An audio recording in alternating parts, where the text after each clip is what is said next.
Contrology, the Pilates method, the work. However you want to describe it, it is the brainchild of German creator and inventor Joe Pilates. Hello everyone, I'm Darian Gold. Thanks so much for joining us on All Things Pilates.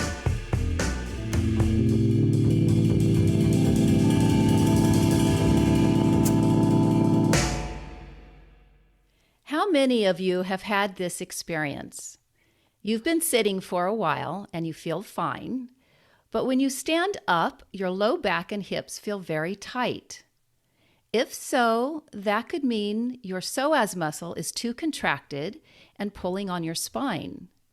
If you were to look up the definition of the psoas, you would find that this long muscle is located in the lower lumbar region and extends through the pelvis to the thigh bone.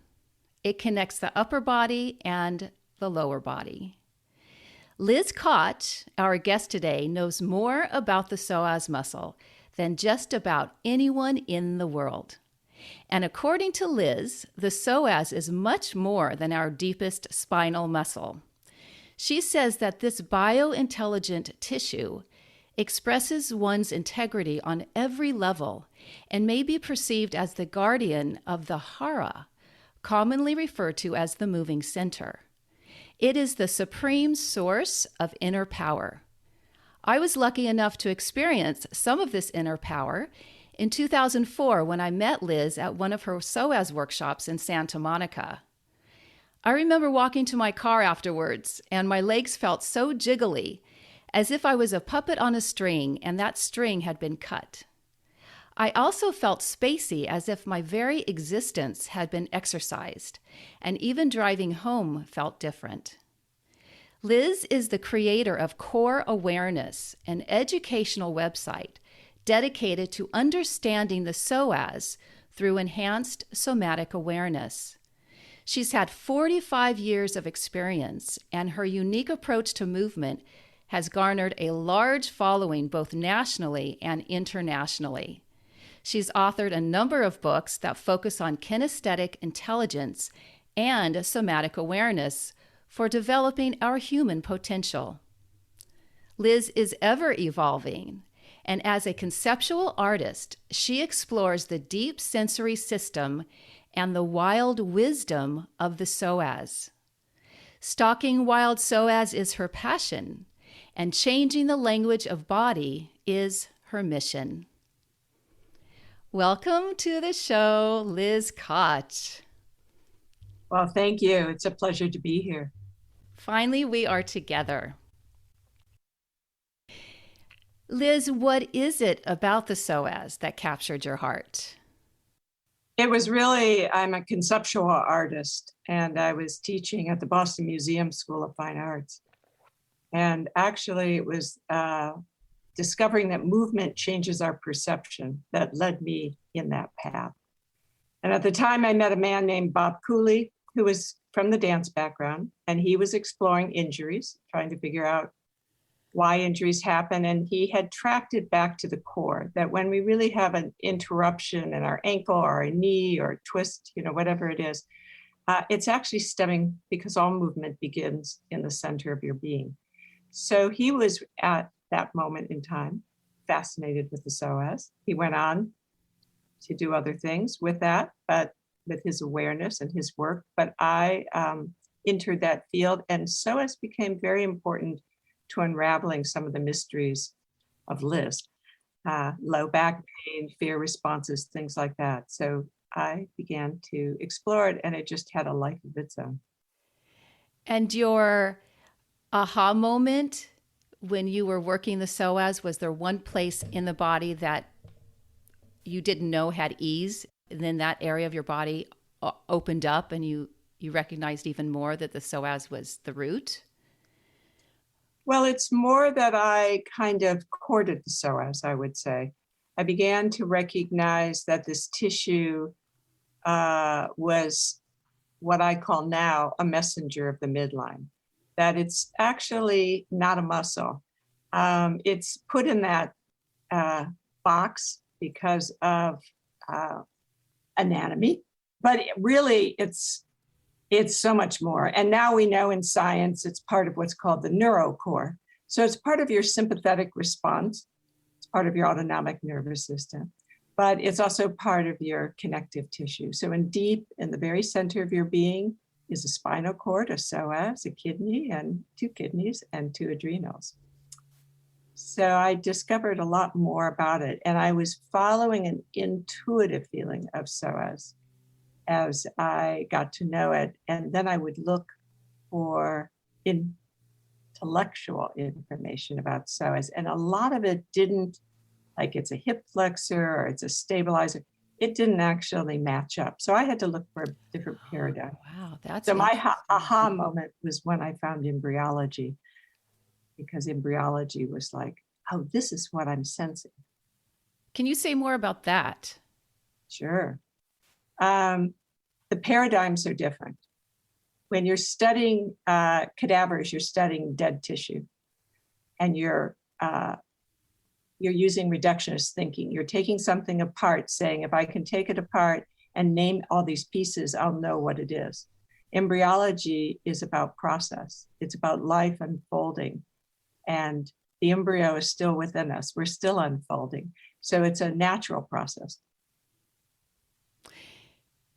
What would you say then to those who are studying cadavers because they're not getting necessarily the right messages or the right information if the tissue is dead? Well, we started the history of studying cadavers goes back, 500 years and more. And that's part of reductionist thinking, which is the concept, let's take something apart. That's science. Let's take it apart. We'll figure it out. The problem is that they were looking at dry cadavers as well. So now in the anatomy world, people like Gil Hedley are studying fluid cadavers and studying connective tissue. And all of a sudden, psoas makes sense from a very different perspective. So changing the paradigm, I think, is part of growing and learning, is to recognize there's different ways of perceiving. And when we shift it, we can really understand psoas in its potency. We can't in the anatomical world.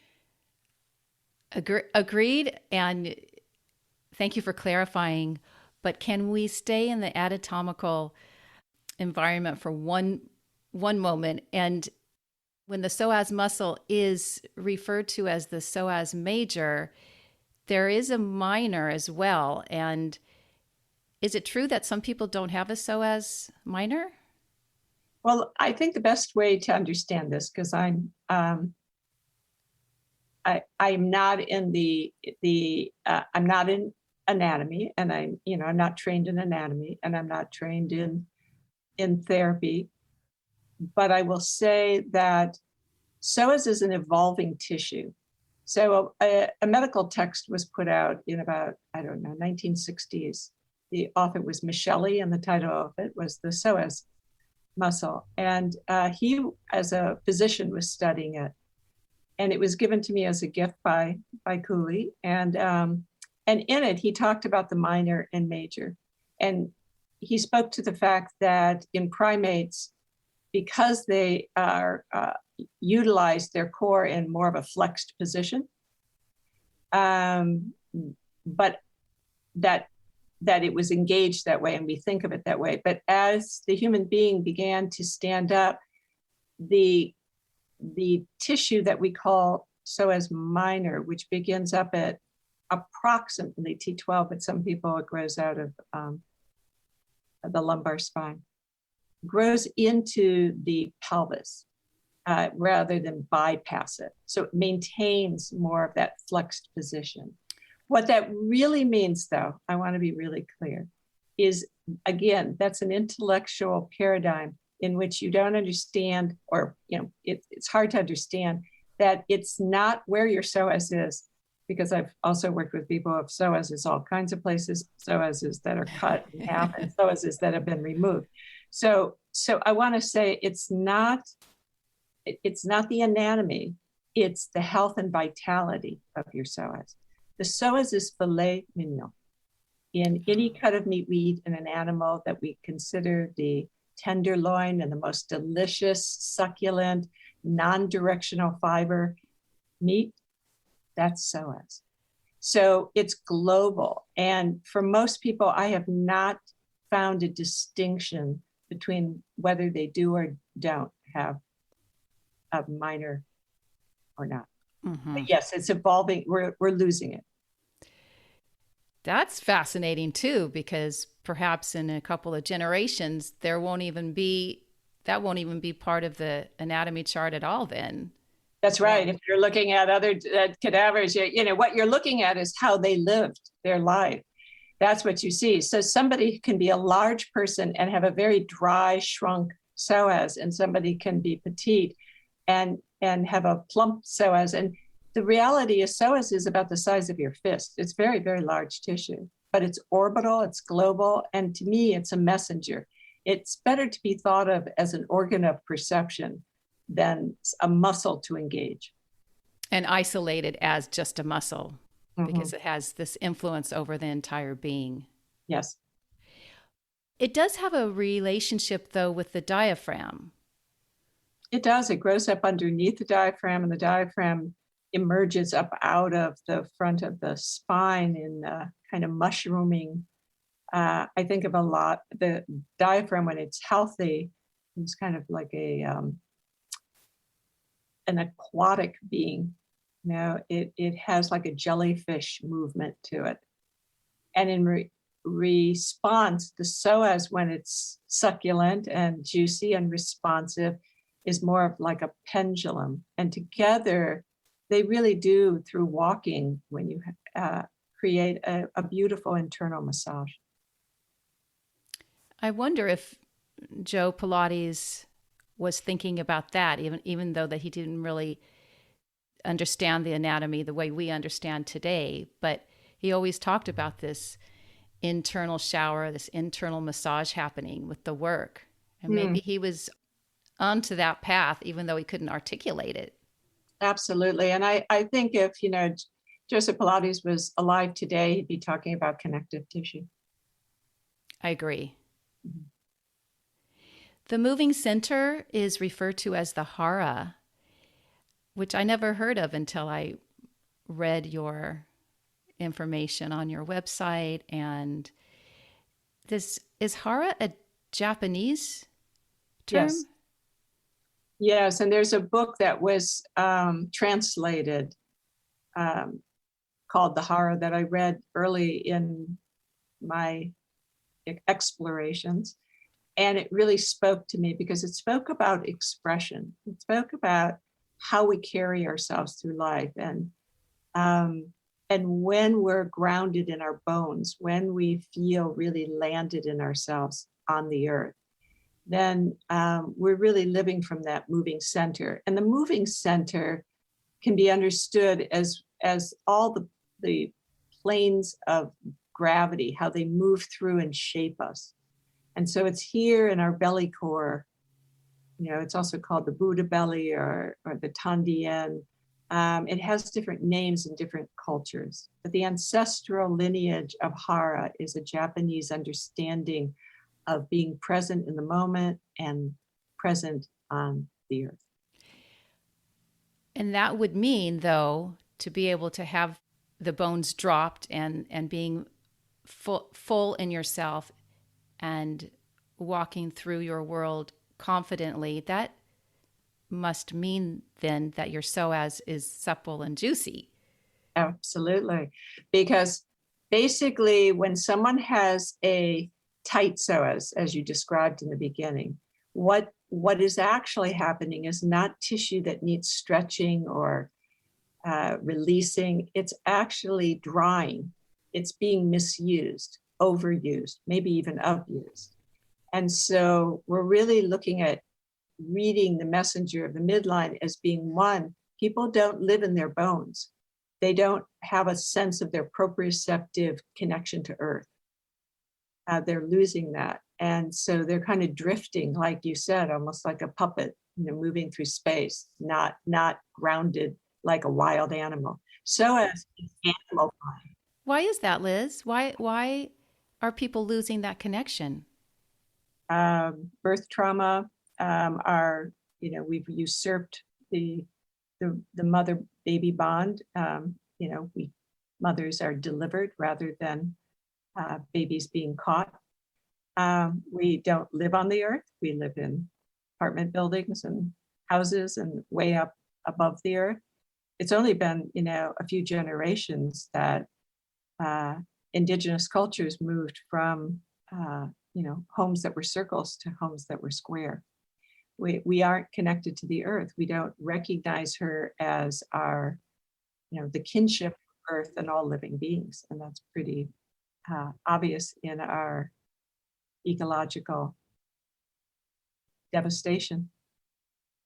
So that shows up in our bodies. It shows up in the lack of connection. Think of a baby who who is held in plastic and moved from thing to thing. They don't have any connection to earth. That's not how humans used to arrive here. They used to arrive here and land. And some people don't put their babies on the floor. They don't even feel a hard surface. So there's a lack of kinesthetic experience. Sensory. Mm-hmm. Yeah. And we're finding that babies are being born with more and more disruption in their sensory system because of the overstabilization of the abdominal muscles. Babies aren't able to grow and mothers aren't able to shapeshift. How would you, if you were given this role to change the entire paradigm on the planet, how would you go about, besides educating doctors perhaps and midwives, how you actually birth the child? And you can talk about your birth savvy book, but how would you go about educating and changing the paradigm so that we can be more connected to the earth and respectful of the earth, and then respectful of our own bodies? Well, I think one of the things to recognize is that we're under the spell of a colonization, which is a top-down model, and it's part of patriarchy and part of our political systems and part of this kind of not valuing the feminine. And indigenous cultures are more balanced, they're centered, they're grounded. And whether we, think we want to live as they do, they lived here on the earth for thousands of years without destroying it. So we see what Western culture has done, and we see that the devastation has happened in a very short time. So I think that it begins with empowerment, but I don't think it's an individual.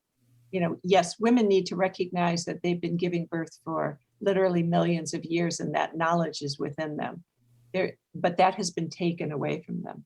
So even if a woman feels that she really wants to be there and show up and have this relationship with her newborn infant and the whole process of birth, the hospital setting is an industrialized complex. It's you're basically on assembly line. So we've I guess the important thing to understand is all of this top down individuates and separates the human being from all of the rest of life. It creates a superiority in which we are actually hungry for something more. So one of the ways for people to now, in wherever they are, is to return to nature, to, put your belly to the ground, to put your back to a tree, take your shoes off and walk in the mud and, feel the sand and, sit by a river and begin to find relationship with ground. That's all psoas wants. A healthy psoas is about landing, what I call landing and locating. So in Stalking Wild Psoas, I talk about the concept of, think of psoas as animal body. If the animal shows up and it's disoriented and it doesn't know where it is, it's going to be food for someone else. It's not going to survive. Psoas is all about survival. So if we're disoriented, we're disassociated, we're overwhelmed and overstimulated. Overstimulated, exactly.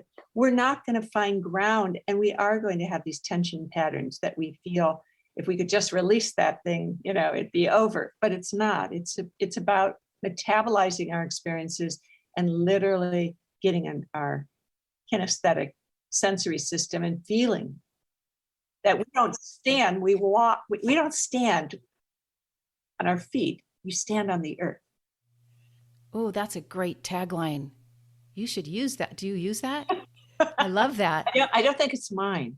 I Oh, think I it's love somebody it. else's. Oh, that's fabulous. But Liz, I bet you that is why, even if it's unconscious, that yoga retreats and Pilates retreats exist, because people just intuitively want to feel their body connected to nature. Yes, I think you're right. And I think people are searching for something. But um, you know, it's you can do some very simple things every day and Such as? take your shoes off. Feet are meant to touch things. They're sensory system, just like the hands are.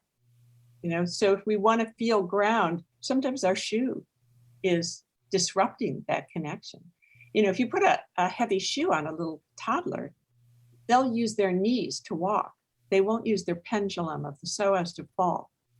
So sometimes we have to kind of take our shoes off and massage our feet and work with our feet and start connecting to ground and texture and landing. Bone tapping. I like to bone tap up and down the femur bone and down into the lower leg to literally feel the Vibration or? vibration. Yeah, that's the kind of stuff that actually, what it does to the nervous system, that's what I'm saying. It allows, as psoas is so intimate with the primal nervous system, that fight or flight response, that fear response, that freeze, all of those responses are important. We want to have those, but we don't want them out all day long.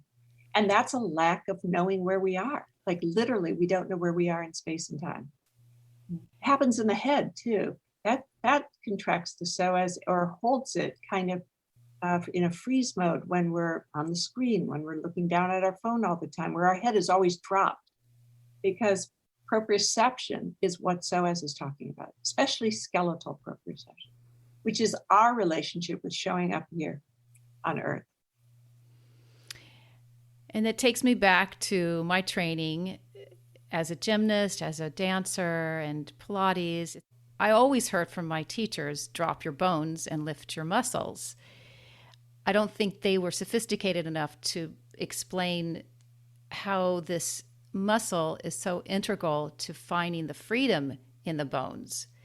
And so now in the Pilates world, as I think we've talked about this before, but there's just so much focus on stabilizing and controlling.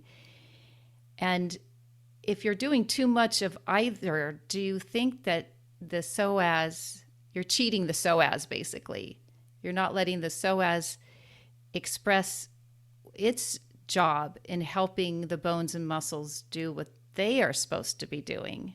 Does that sound right? Because I know in a lot in the Pilates work, there's a lot of holding, a lot of engaging, a lot of squeezing, but sometimes it's too much. And the teacher has to be sensitive enough to help the student understand at what point can you find release so then there's breath in the body. I'm just trying to figure out how to incorporate all of this depth and understanding of the power of the psoas in an environment that is so much about control and stabilization. Right.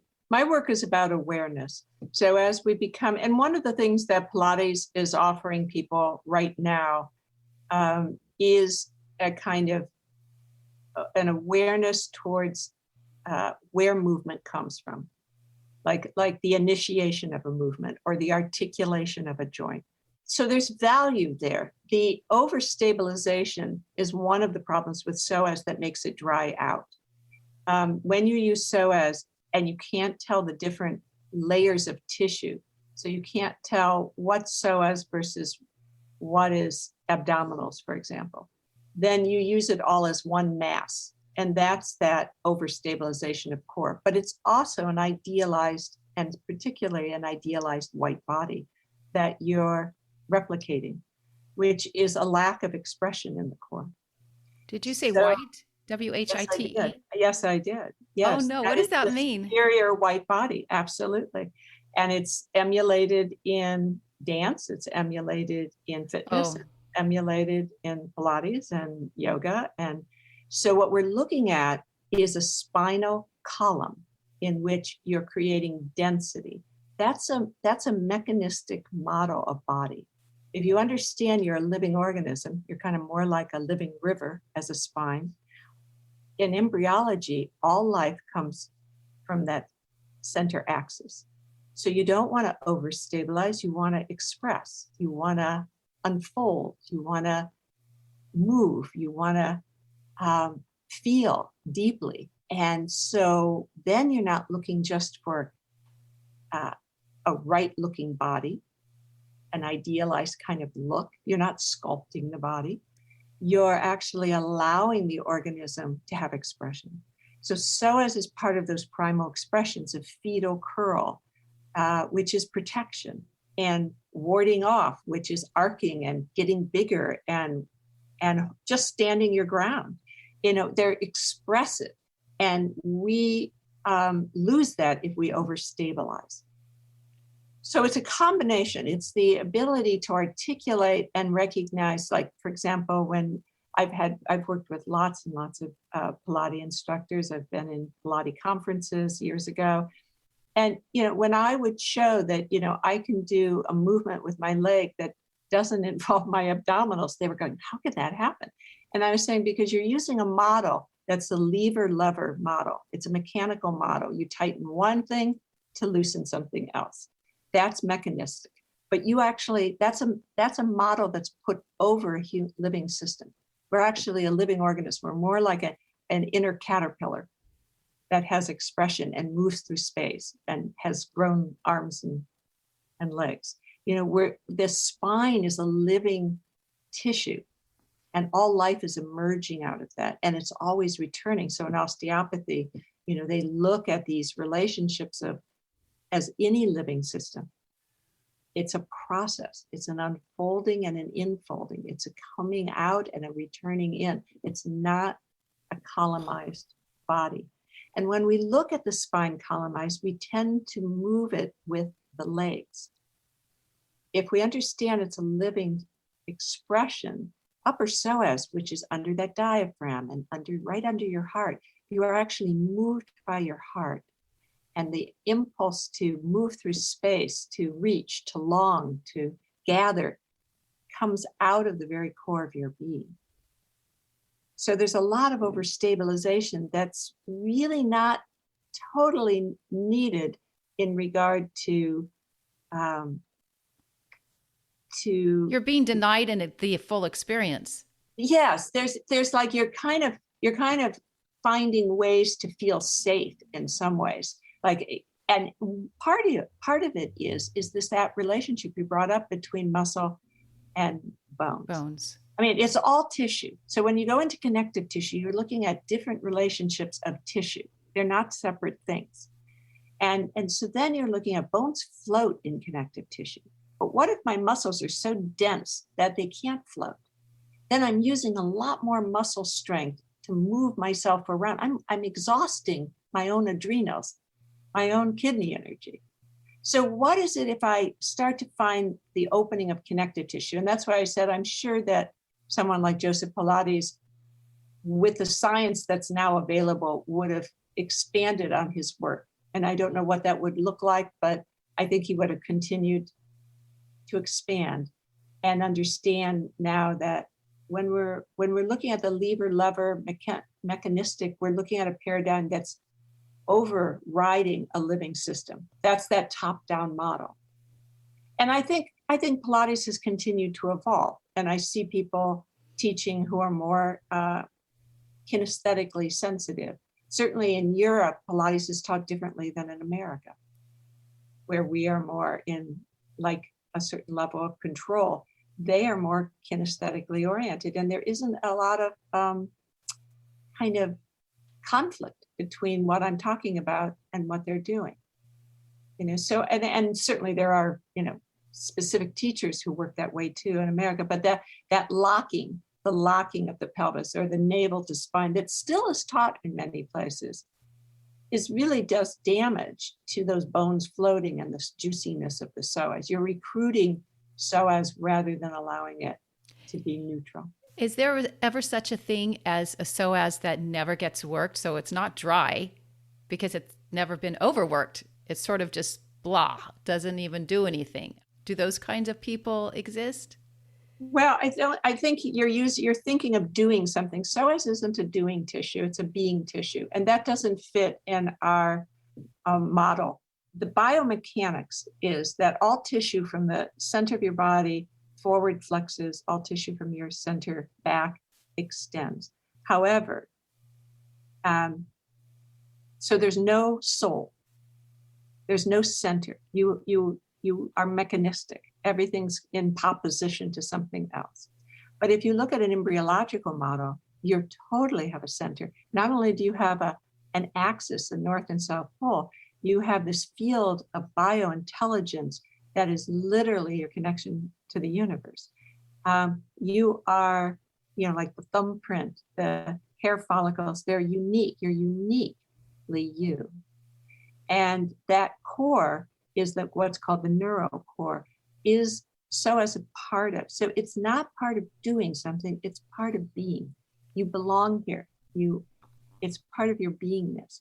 Now, I have met psoases that I thought in fact, it stimulated to write Stalking Wild Psoas, Embodying Your Core Intelligence, because I met a man who, when I was working with him, it felt like his psoas was dead.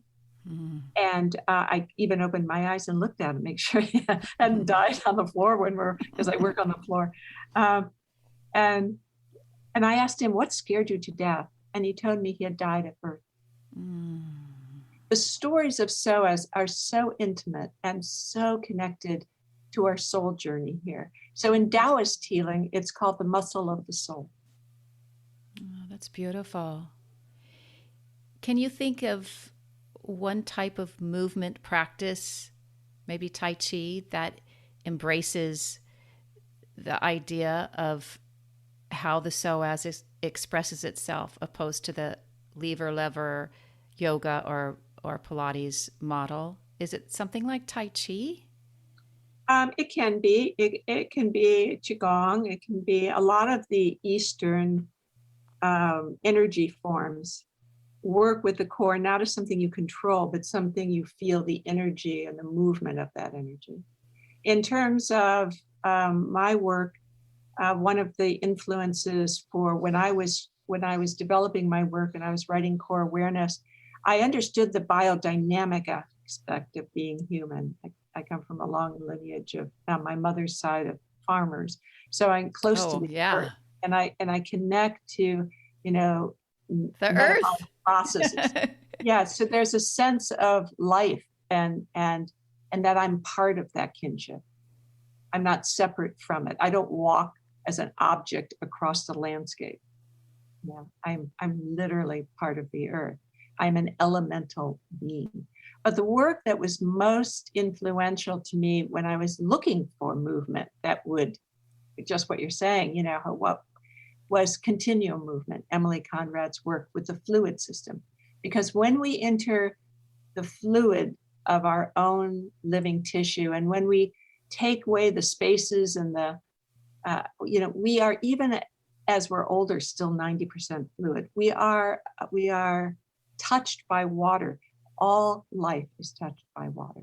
So the fluid movements of accessing little rocks, little undulations, thinking of your spine as a fish. So for example, in the bathtub, you could just from tongue to tail, see if you can find your fishy movements that are kind of lateral movements, more what you see in cultures that live close to the sea. Or in the shower, wrapping your arms around your shoulders and leaning over and seeing if you can get your spine to move in undulations and little micro movements to regain its juiciness. Well, you've really opened my mind, and I'm sure a lot of other Pilates instructors and yoga instructors who haven't been influenced by you yet. Just hearing how you express what the psoas really is in relation to the earth and who we are from embryo on, obviously it changes the paradigm. It has to change the paradigm. Can we still teach what we teach with that in mind and not now discard this mechanistic approach that seems like it's pretty limited and finite? It is limited and finite. And an embryologist, Jaap van der Wal, who's Dutch, said, that, and he taught anatomy. He's a medical doctor, a professor, and he came out of retirement, and he's an embryologist. He's a scientist. And he taught anatomy for 10 years to Olympic athletes. And he said it's a false dogma. So he put it straight on the table. But what I can say to people who've trained and learned is the articulation is important. The ability to move your ball and socket joint, to feel your toes move, to see where a movement comes from. So it's not so much you have to give up what you know, you have to add and expand to what you know. So you can move between different paradigms. You don't have to necessarily throw out the old. Well, I mean, if I have a broken bone, I'm glad somebody knows how to set it. I'm not opposed to allopathic medicine, but it has its limitations. And we have to recognize it's not the primary way of understanding. There could be other primary ways of understanding it. And so when we start to open, because that's what you're doing, you're opening up the connective tissue. Then, for example, when you're seeing your client walk in and they're kind of curled over and their psoas is short, it's not about pulling on the psoas or stretching or doing something to it.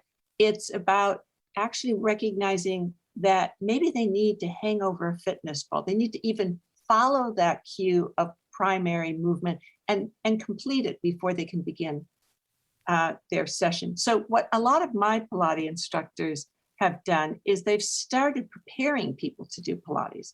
They've started seeing, oh, they're not actually ready yet. They're in reaction. They're overwhelmed. Let's do some other kind of simple things, like fitness balls are great because you can hang on one. And that movement is that little lateral fish movement, right? Just hanging on a fitness ball and kind of rocking a little bit. And all of a sudden the person's more capable of paying attention, sensing, they can, they're not in reaction. So you're actually improving your teaching skills by understanding these primal responses, because you don't have to tell the person, hey, I think you're in a primal response, but you see the system going into something, or they're really guarded and warding off. There's ways of working that actually enhance when you're toning and you're centering. And Pilates, if it can, what I tell my teachers is that if getting some tone in the abdominals takes a person out of pain, fabulous. You want them out of pain, but go to the bones, get them to feel into their bones, get them into their feet, find the ankle glide, because the ankle glide is huge to the diet, that pendulum motion of the psoas. You don't have to go for the psoas. You do the things that support a healthy psoas. Oh, I love that. Pilates can do that. Oh, thank you. Thank you for saying that. I know we have not a lot of time because you're very sought after and you have another appointment.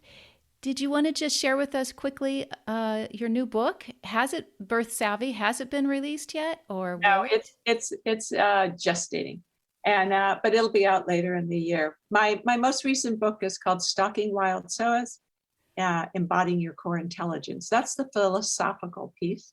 If you want really fundamental concepts, core awareness enhancing yoga, Pilates, exercise, and dance is the book to get. Because along with the psoas book, it's going to tell you next what would help make for a healthy psoas. And one of them is a centered pelvis. One of them is getting in your bones. So, those are chapters with lots of ideas that can be incorporated, or you may already have ideas about how to do that. Does somebody buy your book on your website? You can buy books on my website. They're all over. You can go to any of the bookstores or Amazon and purchase any of my books. And then if somebody wants to join you for your core awareness workshops and classes, that's all on your website, your schedule, right? Absolutely. And because of COVID, I've been teaching 2-hour Zoom classes for the past year, and many of them are already recorded. So people, like, for example, self-care is for your psoas is a fundamental Zoom class that you can just purchase and watch on your own, and, join me and work with that. Or if you want to learn more about the neural core, there's one called coherency, because the psoas is a lot about your all your nervous systems working in tandem. And I taught that with Sue Hitzman, who developed MELT methods. So we talk about connective tissue. So that can be an introduction to the two. Oh, So, that's fantastic. That's fantastic. Yeah, and things like that. Your website is coreawareness.com? It is. All right, everybody. Get to her website. It's fantastic. Thank you so much for your time, Liz. And I hope that you'll come back because, of course, I have many more questions for you. I would love to come back. All right. Thank you. Thank you again. Thanks for letting me. Okay. Bye. As you may recall, I've added a new feature to this podcast called Share the Work. Each episode features one of my very devoted students, and I hope his or her words will inspire you. Pilates instructor and former professional ballet dancer Joan Blum shares her thoughts. I train every day as much as I can with all of my heart and soul, and I get to pass my knowledge along to my students. To heal and to strengthen my body and help others do the same, what could be better? All Things Pilates is created, produced, and hosted by me, Darian Gold. Coming up next, we welcome Linda Burquez, Qigong Master Teacher and Certified Pilates Instructor. And until then, pay attention to how you move through space. Breathe consciously, keep your feet planted on the earth so you can take care of your wild psoas. Thanks again, and be back in a couple of weeks for more on All Things Pilates.